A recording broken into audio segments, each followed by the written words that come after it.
Hello, नमस्कार दोस्तों। मेरा नाम राहुल सागर है और स्वागत है आप सभी का मेरे YouTube channel study with Rahul Sagar में।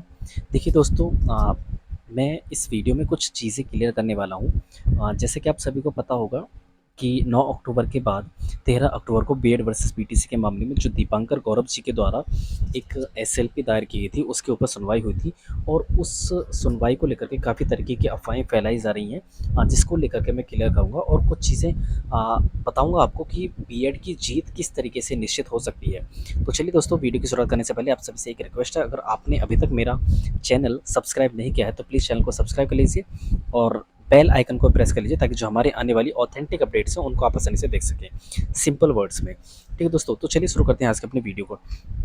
सबसे पहले मैं आपको बता दूं, देखिए अलग-अलग तरह की अफ़वाहें 13 अक्टूबर की सुनवाई के बाद शुरू हो गई हैं, जैसे कि बीएड हार गया या फिर बीएड पर जुर्माना लगने वाला है या फिर सीजेआई जो है, मतलब जो चीफ जस्टिस ऑफ इंडिया हैं, उनके द्वारा बीएड वर्सेस बीटीसी का जो मामला है वो सुना जाएगा। देखिए, मैं आपको बता दूं ना, तो अभी बीएड हारा है, ठीक है, और फिर प्लस वहीं पर बात करें हम जुर्माने की, बीएड पर जुर्माना लगेगा या फिर नहीं लगेगा। देखिए, ये हम डिसाइड नहीं कर सकते, ये जो काम है जुर्माना लगाने का या फिर उस कोर्ट केस को सही या गलत ठहराने का काम किसका है? सुप्रीम कोर्ट का। तो इसलिए हम और आप इसमें कुछ नहीं कर सकते। तो मेरा कहने का मतलब ये है कि हमें और आप सुप्रीम कोर्ट या सुप्रीम कोर्ट का जज नहीं बन सकते ना इस चीज़ को लेकर के। तो इसलिए आप सभी ये कहना बंद कर दीजिए कि बीएड के ऊपर जुर्माना लगेगा, ठीक है? वो डिसाइड करने दीजिए सुप्रीम कोर्ट को, ठीक है? और एक बात है सीसीआई के, क्या ये जो केस है बीएड वर्सेस बीटीसी का मामला, जो दीपांकर गौरव जी के द्वारा जो एसएलपी दायर की गई है, क्या वो सीजेआई के समक्ष रखी जाएगी? देखिए, समक्ष रखते हुए मतलब उनके संज्ञान में डालते हुए इस मामले को सुना जाएगा, लेकिन जो बेंच तैयार की जाएगी सीजेआई के द्वारा वो उनके कंट्रोल में होगी। कंट्रोल नहीं कह सकते, मतलब कि वो उनके द्वारा तैयार की जाएगी जो बेंच होगी, और उनमें से 99% चांसेस हैं कि जो अनिरुद्ध बोस जी हैं, जिनके द्वारा 11 अगस्त 2023 का फैसला आया था, जिसके अंतर्गत एनसीटीई का जो गजट था 28/6/2018 वाला, उसको रद्द कर दिया था। और सबसे इम्पोर्टेंट बात ये भी है कि अनिरुद्ध बोस जी को इस मैटर से रिलेटेड सारी जानकारी है, सारे फैक्ट्स के ऊपर वो अपडेटेड हैं, ठीक है ना?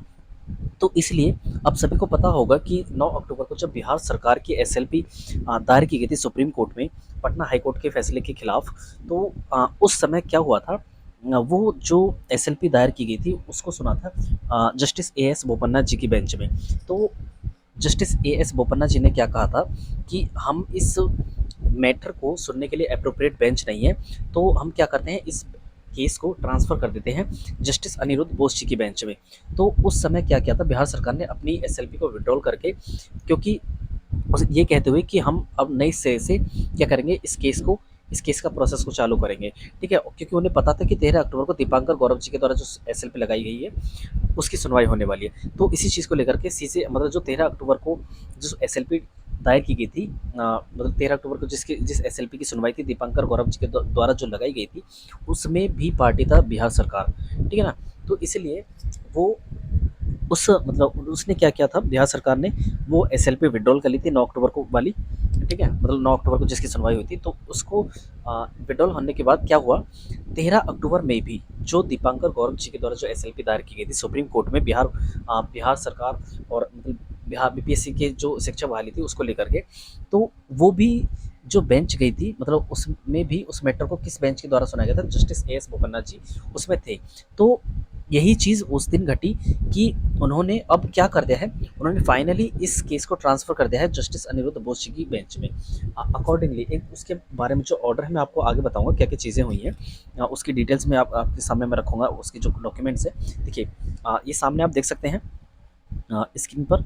ये अगर आप सुप्रीम कोर्ट ऑफ इंडिया की ऑफिशियल वेबसाइट पर जाकर के केस स्टेटस वाले ऑप्शन पर यहाँ पर क्लिक करोगे, तो 39/420 डायरी नंबर डाल करके इस केस की सारी डिटेल्स आप आसानी से कलेक्ट कर सकते हैं, ठीक है? और मैं आप सभी से कहूँगा कि देखिए, यूट्यूब पर ज़्यादा समय बिताने से अच्छा है कि आप ऑफिशियल अपडेट्स खुद से जो ऑफिशियल वेबसाइट है, चाहे वो केवीएस की हो या फिर सुप्रीम कोर्ट ऑफ इंडिया की हो या फिर जितने भी मामले हैं बीएड वर्सेस बीटीसी के मामले, जिस तरीके से अफवाहें फैलाई जा रही हैं, उनसे बचने के लिए आपको मैं एक सलाह दूँगा कि आप ऑफ़िशियल वेबसाइट से जानकारी लीजिए, ठीक है? आप सब पढ़े लिखे लोग हैं यार, देखो बीएड किए हुए हैं, केवीएस पास किए हुए हैं, सीटेट पास किए हुए हैं, तो इतना तो सब आप जानते हैं ना कि क्या-क्या चीज़ें कहाँ पर फ़ॉलो होंगी और किस तरीके से हम एक जो अपडेटेड इन्फॉर्मेशन है या फिर एक सही एक राइट इन्फॉर्मेशन उसको हम कलेक्ट कर सकते हैं। तो ठीक है ना, तो मेरा कहना यही है। देखिए ये केस था, आप सामने देख सकते हैं स्क्रीन पर 39,420 डायरी नंबर है इसका। आप वहाँ पर डालोगे तो आपको जो इस सारी डिटेल्स थी वो आपको समझ आ जाएगी। ठीक है, फिर आगे हम चल करके देखें तो इसकी बेंच में दो जजेस थे, honourable mister justice A S Bopanna and honourable mister justice M M Sundaresh ji. ठीक है, इन दोनों जजेस की बेंच क्यों इन दोनों जजेस की बेंच में क्या था, 13 अक्टूबर को जो एसएलपी मतलब 13 अक्टूबर को सुनवाई हुई थी दीपांकर गौरव जी की एसएलपी को लेकर के। ठीक है, अब ये सारे पिटिशनर्स हैं, आप सामने देख सकते हैं, इसकी रिलेटेड जानकारी है। और उसमें क्या हुआ, 13 अक्टूबर को क्या हुआ, देखिए 3 से 4 मिनट की मुश्किल से मुश्किल 3 से 4 मिनट की सुनवाई हुई। और फाइनली इस कोस मतलब इस केस में जो ऑर्डर निकल कर के आया उससे सारी चीज़ें क्लियर हो जाएंगी। देखिए सामने आप देख सकते हैं स्क्रीन पर, ये ये सारी चीज़ें हैं, ये एक ऑथेंटिक इन्फॉर्मेशन है सुप्रीम कोर्ट ऑफ इंडिया की ऑफिशियल वेबसाइट से लिए। ना तो इसमें कहीं भी ये कहा गया है कि बीएड हार गया, ना ही इसमें ये कहा गया है कि जो मैटर है बीएड वर्सेस बीटीसी का मामला जो दीपांकर गौरव जी के द्वारा एसएलपी दायर की गई है उसको सीजेआई सुनेंगे, ना तो इसमें इस तरीके कहा है, ना ही ये कहा है कि बीएड पर जुर्माना लगने वाला है। ठीक है ना, तो अलग अलग तरह की जो अफवाहें फैल रही है उन पर आप ध्यान मत न दीजिए। तो देखिए इसमें लिखा क्या हुआ है, मैं इसको हिंदी में कन्वर्ट करके देता हूँ। देखिए, considering the fact that an issue pertaining to such recruitment was considered by a bench headed by honourable mister justice Aniruddha Bose and certain observation have been made by the bench. देखिए आ, इसका मतलब है कि सारे फैक्ट्स पर विचार करते हुए एक इसी तरीके का इशू था जो किससे संबंधित था, इसी मतलब ऐसे ही रिक्रूटमेंट से संबंधित एक इशू था जो एक बेंच में कंसिडर किया गया था, जिसको हेड किया था किसने, honourable mister justice Aniruddha Bose ji ने। और उस केस में कुछ सर्टेन ऑब्जर्वेशन किए गए थे उस बेंच के द्वारा। ठीक है, रजिस्ट्री में take note of the same, मतलब रजिस्ट्री इस सभी चीज़ों को इन सभी सेम चीज़ों को ध्यान में रखे और place the matter before the honourable the chief justice of India and list the matter accordingly. देखिए क्या कहा गया है, place the matter before the honourable the chief justice of India, मतलब उनके संज्ञान में उनके समक्ष इस मैटर को रखते हुए इस जो मैटर को मतलब इस केस को लिस्ट कर देना चाहिए अकॉर्डिंगली। अकॉर्डिंगली कहने का मतलब है कि जस्टिस अनिरुद्ध बोस जी की बेंच में ही। ठीक है, देखिए 99% चांसेस है कि अनिरुद्ध बोस जी इस बेंच में जो भी बेंच तैयार होगी उसमें मतलब 99% होंगे ही होंगे।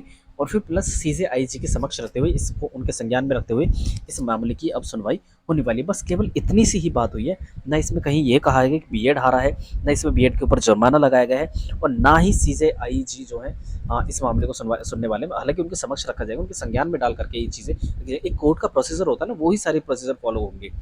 ठीक है, तो ये होगी सारी डिटेल, सामने आप स्क्रीन पर देख सकते हैं। और देखिए मैं आप सभी से ना एक लास्ट में यही बात कहूँगा, देखिए ये सारी चीज़ें हैं। एक देखिए जो अब जो सुनवाई होने वाली है इस केस को लेकर के वो कब होगी, 20 अक्टूबर को होने वाली है। कब होने वाली है, 20 अक्टूबर को होगी। और इस दिन एक बहुत बड़ा दिन होने वाला है ये केवीएस और बीपीएससी को लेकर के, केवीएस और बीपीएससी को लेकर के। क्यों, देखिए इससे ना जो 11 अगस्त 2023 को जो फैसला जस्टिस अनिरुद्ध बोस जी के द्वारा दिया गया था उसमें ना तो उसमें ना ये चीज़ें नहीं क्लियर की गई थी कि इस फैसले को, इस कोर्ट ऑर्डर को रेट्रोस्पेक्टिव तरीके से लागू किया जाएगा या फिर प्रोस्पेक्टिव तरीके से लागू किया जाएगा। देखिए रेट्रोस्पेक्टिव और प्रोस्पेक्टिव के बारे में आपको बता दूं, प्रोस्पेक्टिव होता है कि जिस दिन कोर्ट ऑर्डर आया है उसके बाद से लागू होगा। जैसे कि 11 अगस्त 2023 से ये कोर्ट ऑर्डर आया था और तभी से ये लागू होगा। जो इससे पहले लोगों ने, मतलब कि इससे पहले जो लोगों ने वो कर लिया था, बीएड कर लिया था, तो वो लोगों उन लोगों को क्या होगी, राहत मिल जाएगी। तो प्रोस्पेक्टिव कहने का मतलब है कि 11 अगस्त 2023 से जिन लोगों ने बीएड 11 अगस्त 2023 से पहले जिन लोगों ने बीएड कर लिया है उनको कोई खतरा नहीं है। ठीक है ना, क्योंकि उस समय ये जो नोटिफिकेशन था, जो गजट था, वो उस समय क्या था, वैलिड था। तो 11 अगस्त 2023 के बाद जितने भी लोग बीएड करेंगे उनको प्राइमरी में शामिल नहीं किया जाएगा अगर ये प्रोस्पेक्टिव तरीके से लागू किया जाता है। अगर रेट्रोस्पेक्टिव तरीके से लागू होता है ये कोर्ट ऑर्डर, तो क्या होगा, चाहे वो 11 अगस्त के बाद करें या फिर 11 अगस्त के पहले या फिर जो 28/6/2018 के दिन भी नोटिफिकेशन आया था, उस दिन से भी जिन लोगों ने बीएड किया है तो उनको भी क्या कर दिया जाएगा, बीएड से बाहर कर दिया जाएगा। तो अभी चीज़ें ये क्लियर होंगी, जहाँ तक भी है ये चीज़ें क्लियर हो जाएंगी 20 अक्टूबर को। तो इसलिए मैं कहूँगा कि केवीएस बीपीएससी या फिर चाहे कहीं भी किसी भी तरीके का जो बीएड वर्सेस बीटीसी का मामला है, अगर ये चीज़ें क्लियर, अगर सारी चीज़ें सही होती हैं तो ये चीज़ें क्लियर हो जाएंगी कि इस फैसले को रेट्रोस्पेक्टिव तरीके से लागू करना है या फिर प्रोस्पेक्टिव तरीके से लागू करना है। समझ गए आप? तो यही एक छोटी सी इन्फॉर्मेशन थी। इसके ऊपर ना काफ़ी सारे लोगों ने अलग अलग तरीके से अफवाहें फैला रखी हैं। ये एक ऑथेंटिक अपडेट्स है, जो चीज़ें वहाँ पर कही गई हैं, जो चीज़ें कोर्ट में फॉलो हुई हैं, जो सुप्रीम कोर्ट में जो चीज़ें हुई हैं, वो एग्जैक्ट इन्फॉर्मेशन ये है। ना कि अलग अलग तरीके की अफवाहें हैं, ना बीएड पर जुर्माना, ना किसी भी तरह की कोई भी दिक्कत अभी नहीं है, ना बीएड अभी हारा है। तो सभी दोस्तों में से यही कहना चाहूँगा बीएड वालों से, दोस्तों देखिए सब्र रखें, और अभी हमारे सब्र का इम्तिहान है और थोड़ी चीज़ें सुधरेंगी हमारे पक्ष में। तो चलिए दोस्तों, यही थी आज की हमारी वीडियो। आई होप आपको वीडियो पसंद आएगी। अगर वीडियो पसंद आई तो प्लीज़ वीडियो को लाइक कर दीजिए और हमारे चैनल को भी सब्सक्राइब कर दीजिए, ताकि जो आने वाली हमारी ऑथेंटिक अपडेट्स हैं उनको आप आसानी से देख सकें। तो चलिए दोस्तों, thanks and thanks for watching.